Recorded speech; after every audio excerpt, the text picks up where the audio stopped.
In the summer of 2006, the Japanese mixed martial arts promotion called Pride lost its agreement deal with its biggest revenue source, Fuji TV, if I'm saying that right, after an investigative series of stories were published connecting Pride financially with the Japanese mafia, also connecting fighters who were managed by people who were close in connection to the Japanese mafia. In result, Fuji TV terminated their contract with Pride. To replace the lost revenue, Pride started promoting their business in United States on pay-per-view. In March 2007, the mixed martial arts promotion Pride was purchased by Lorenzo Fertitta for $70 million. That also included a deal with Pride's president, Nobuyuki Sakakibara, that he would enter a non-compete agreement deal that he would not work with any mixed martial arts competitors for at least 7 years. After Lorenzo bought Pride, he shut it down and closed it for good. He literally bought out his competitor, closed his company down, and paid him to sign a contract that will make him not work with any mixed martial arts promotion or competitor for at least 7 years. Now that's gangster. A former Pride public relations representative says, and I quote, "It makes me very angry that the United States management would do this in a way that betrays the people who have supported us," unquote. In December 2006, Lorenzo and the Zuffa Company also bought another mixed martial arts promotion called WFA, the World Fighting Alliance, and did the same exact thing all over again. He shut it down. Once again, he bought out his competition and closed their company down. And he also absorbed their fighters, and every fighter who had a contract with the World Fighting Alliance would continue their contract through and for the UFC. Lorenzo also purchased another mixed martial arts promotion called World Extreme Cage Fighting. But this time, instead of shutting it down, they basically were going to use it as a sort of minor league for the UFC. So the WEC would basically be like college basketball, and the NBA would be the UFC. The promotions that Zuffa couldn't acquire, they went to war with, filing lawsuits against the International Fighting League and Extreme Elite Combat. Dana White was furious when he heard about the IFL. Dana White says, and I quote, "It's war," unquote. And also, according to a phone call with Melitech, Dana White says, and I quote, "Any fighters or trainers who went to war with the IFL would be blacklisted by the UFC," unquote. The author goes back into Nick Diaz, who is from Stockton, California, who at 7 years old will watch his younger siblings in motel rooms while his mother worked and would try to find more permanent housing. He had a rough upbringing from being picked on, so to defend himself, he would get into fights. Nick Diaz says, and I quote, "You would get into fights. Everybody would. Out here, you get into fights when you're a kid, unless you go to private school. And I didn't go to private school," unquote. He dropped out his sophomore year,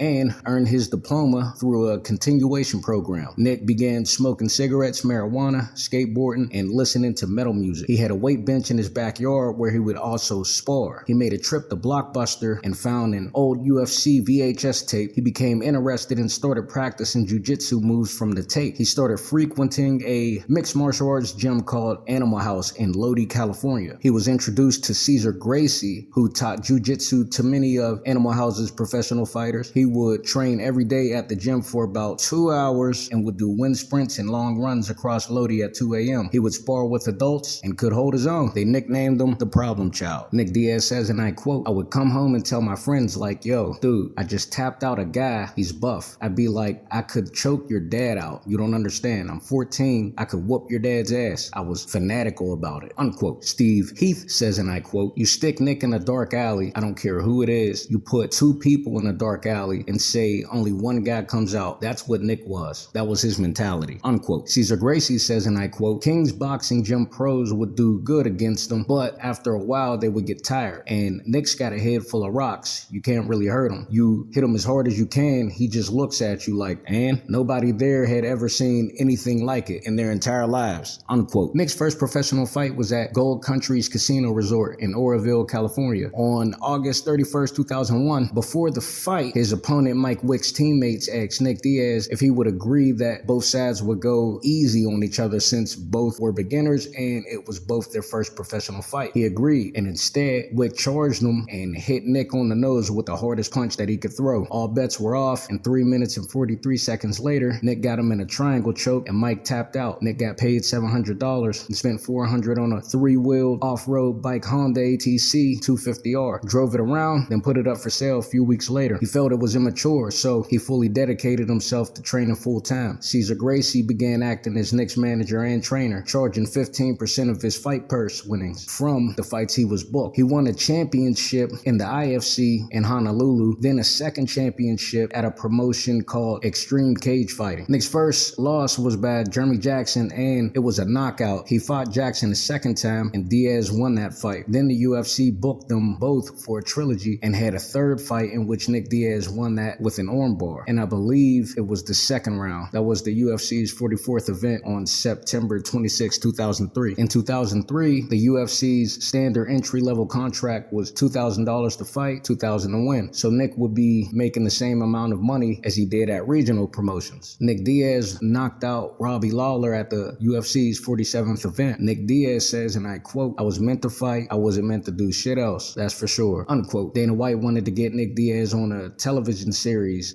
dating show called Blind Date for promotion purposes, but Nick Diaz thought it was just a way for television producers to humiliate him. Steve Heath recalls Nick saying to Dana, and I quote, "Fuck you and your stupid show," unquote. Then Dana yells back at him. His next three fights were booked for prelims, which wouldn't be broadcasted in live pay-per-views. Nick felt as if Dana White did that purposely out of spite because Nick didn't want to do the episode of Blind Date. 2 years later, Nick was booked for a live broadcast against Diego Sanchez. Sanchez was also on UFC's television series, The Ultimate Fighter. Sanchez's payout for the upcoming event would be more than Nick's. Diego Sanchez was offered $12,000 to fight and $12,000 to win. Nick Diaz was offered $10,000 to fight and $10,000 to win. Nick Diaz says, and I quote, "He gets on the TV show and then he wins one fight and now they put him on a main event. I don't think he should be where he's at right now," unquote. The UFC released Nick in 2006 after his third loss. They offered him a chance to return as a contestant on the fourth season of The Ultimate Fighter, but Nick declined. Nick had a fight at Pride Mixed Martial Arts in Japan, February 24th, 2007 with Takanori Gomi. Nick won that fight with the craziest submission I ever seen, and I don't even know what it's called. But Nick had a post-fight drug test that he failed because of marijuana. Even though marijuana is not a performance-enhancing drug, it was still illegal in 2007, and the Nevada State Athletic Commission flagged Nick, which led to a 6-month suspension. They wanted 15% of his $15,000 purse that he won from the Gomi fight, which is $2,250. They also overturned his win, changing the official results to a no contest. Then Nick was asked to replace an injured fighter in the 62nd UFC event on just 4 days' notice to fight Josh Neer, in which Nick Diaz won that fight also. In early 2007, Nick Diaz signed a non-exclusive contract with a mixed martial arts promotion, Elite Extreme Combat, who would pay him a reported $60,000 per fight. And November 7, 2007, Nick had a fight with a man named KJ Nunes. During this fight, Nick suffered from cuts that were so bad that the doctor whispered in the referee's ear, telling him that Nick's vision was compromised and that he could no longer fight safely. Nick flipped off his opponent and stormed off, eventually shoving the cameraman out of the way. His younger brother Nate Diaz had a 5-2 record and was sent an invitation to compete on the 5th season of The Ultimate Fighter. Nick persuaded his brother to accept the offer, partly because the UFC would pay for his medical exams, clearances, MRIs, and blood work that was required for every fighter by the Nevada State Athletic Commission. Nate Diaz accepted the offer and won the 5th season finale, and he also signed an 8-fight contract with the UFC.